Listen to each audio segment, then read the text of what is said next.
Good afternoon. I'll be presenting on behalf of Medicine 5 and my consultant in charge is Dr. Amita. I'll be presenting Mr. M, a 50 years old driver who presented with complaints of fever for 6 months which was low grade, dry cough for 6 months, loss of weight and appetite for 2 months from 68 to 50 kgs and also vomiting for the past 5 days. He was evaluated for the fever with dry cough and loss of weight outside and was found to have HIV and was started on ART, which was a TLE regimen. However, his cough still persisted and his initial AFP was negative. CT showed a miliary TB and he was started on weight-based ATT. After 4 days of starting the ETT, he started having vomiting and yellowing of eyes, for which he came to CMC. He had no other comorbidities. He occasionally takes kine and no other history of multiple sexual partners. On examination, his vitals were pulse rate was 88 per minute, BP was 120 by 80, respiratory rate was 18. He had pallor and icterus, and he had a left medial axillary lymph node palpable, which was subcentimetric. Oral cavity had dental caries, and there was no mucosal lesions, no rashes, no skin was not involved. His respiratory system and cardiovascular system and abdomen was normal. His external genitalia had no mucosal lesions, no ulcers, no urethral discharge, and CNS there was no focal neurological deficits. So at this point of time, we consider him HIV was recently diagnosed, TB, probably a miliary TB, and he has come with vomiting and jaundice after ATT initiation. Probably an ATT-induced liver injury was what we considered. His initial investigation showed a hemoglobin of 11.2 gram per deciliter, platelet of 221,000, counts of 3,200 with neutrophil predominant. His electrolytes and renal functions were normal. His liver function, however, showed an elevated liver enzymes of 389 and 248 and alphos of 490. His blood-borne virus screen showed HIV positive with CD4 count of 72. His SpHg and HCV were negative. So he was actually screened for the other opportunistic infections. His stool routine parasites and special tents were negative. Since he had a prolonged cough, we also worked him up for TB. His sputum was in expert TB, MTB was detected, which was 1% susceptible. We also did a bone marrow in view of bicytopenia, which actually showed necrotizing granulomas with positive AFP, which was consistent with tuberculosis again. We also screened him for syphilis, and in this patient, it came more than 200, and his TPHA was positive and RPR reaction in 16 dilution. So in a HIV patient with a syphilis positive, we also screened for neurosyphilis.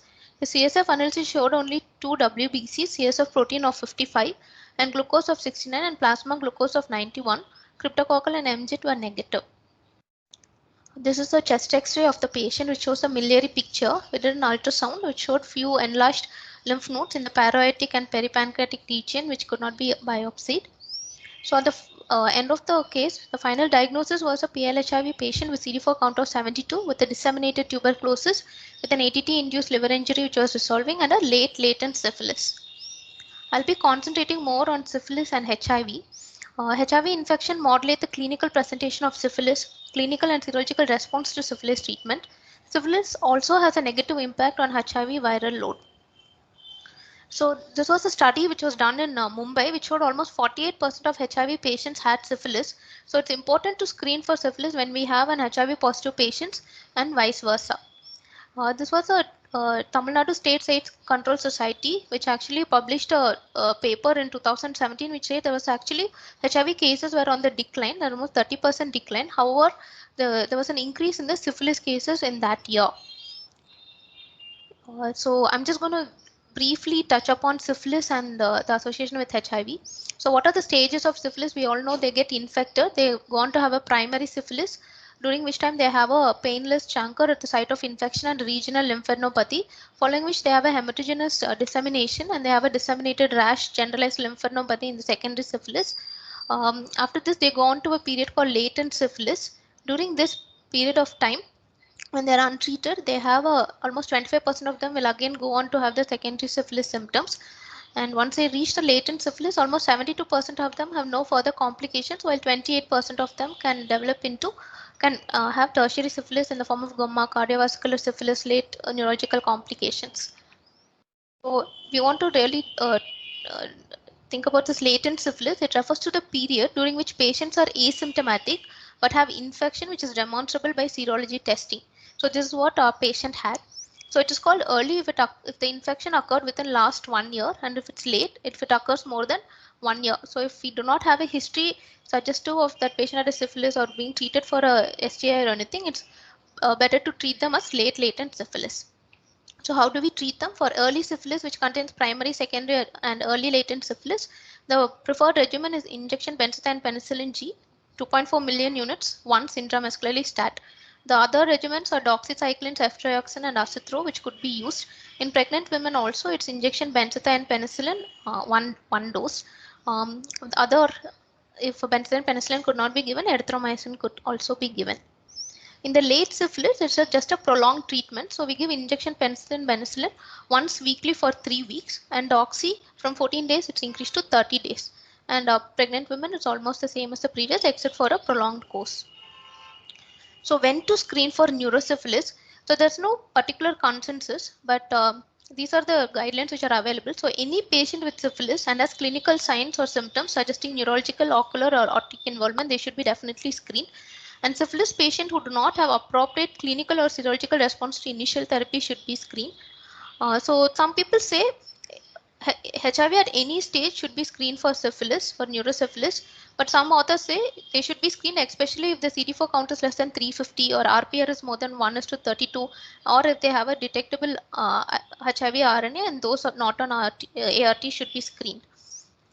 So how do we treat neurosyphilis? We give aqueous crystalline penicillin G, 18 to 24 million units per day, which is administered as 3 to 4 million units IV every 4 hours or continuous infusion for 10 to 14 days. If it's not available, then we can give aqueous procaine penicillin G plus probenecid for 10 to 14 days. So the take-home messages are, we should check for syphilis if the patient is HIV positive and vice versa. If the patient is diagnosed with syphilis with not known time period of infection, it is considered late latent stage. And the preferred treatment option is injection benzathine penicillin. So our patient, we have continued the ART of TLE regimen. His ATT-induced liver injury is improving, and currently we are restarting the first line agents. And he has received his first dose of benzathine penicillin and is coming back for his 2 more weeks of benzathine penicillin. Thank you. Thanks, Kartika. That's always an interesting thing because we are all seeing HIV along in various stages of CD4 counts. Most of the time, we tend to focus only on the predominant OI that's present, and screening for syphilis is definitely a suggestion. Yeah, Dr. OC, any comments on the presentation, sir? Good presentation, Kartika. Questions are, did he give a history of genital ulcers, and was he ever treated for syphilis in the past? No, sir. He did not give any history or any genital lesions previously at all. That's why we have taken him as a late latent syphilis. So, did he have a VDRL done or RPR done in the past? No, sir. He was actually evaluated only on December for all these problems, and in that his treatment it was not available, sir. In the investigations, that was not available. Previously, we asked for all the history. He said he was never treated for any such condition. What about treatment of the partner? The wife also did not have any such history, sir. No, did you check her VDRL? Did you treat her with penicillin? We didn't check a VDRL for her, sir. We didn't. See, remember all STIs, partner notification, partner evaluation, and partner treatment is an extremely important part. So, and this also brings into the fore ART is not the primary. This patient was symptomatic. A symptom should have been evaluated before starting ART. Very good presentation. Thank you. Thank you, Dr. OC. Any other comments on this? Just to ask, sir. Yeah. Please go ahead. Just that we have called the partner on an OPD basis. She's just making a hospital number. We plan to screen her also, sir. That is the only question. The ART being started before diagnosing opportunistic infections, that was done on a outside, and definitely his TB symptoms also worsened following that.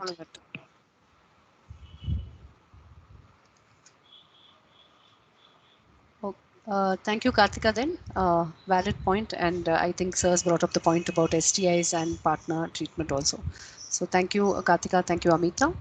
We'll go on to the next presentation now. This is from Medicine 1, Arun, the Unforgiving Menace.